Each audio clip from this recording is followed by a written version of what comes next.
प्रथमे 22 पाहाचरु हेले विदा आउ एबे मंदिर बाहर भी बसी पारिबे नाही। श्रीमंदिर निकटरे पिंडदान करुथबा पुरोहितंकु श्रीमंदिर प्रशासन बारण करिबा परे एबे देखा देइछि असंतोष। दीर्घ दिन हेबो पुरोहित माने पूर्वरु श्रीमंदिर 22 पाहाचरे पिंडदान करि आसुथिले। तेबे कोविड महामारी जोगु 22 पाहाचरे पिंडदान को बारण करिथिला मंदिर प्रशासन। परे एमाने मंदिर बाहर बसी पिंडदान कार्य करुथिले।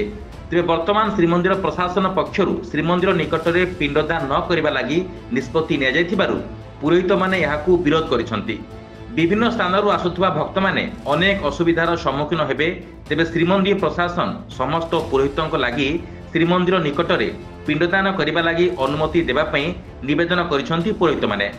तेबे श्रीमंदिर निकटरे पिंडदान करी पाखापाखि 100 जन पुरोहित निज परिवार चलाउथबा बेले वर्तमान सेमानक स्थिति को नहीं चिंतारे पुरोहित।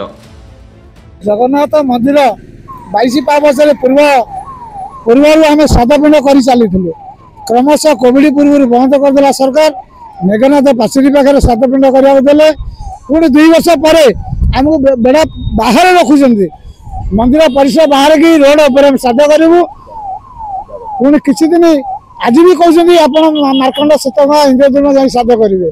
सेठी श्राद्ध कले आम असुविधा हुआ जे अबड़ा टे पाइबनी से जगह श्राद्ध पिंड करने को लोक मैंने जीवे ना ये जगह जानी सारे ना 4 वर्ष जगह आस।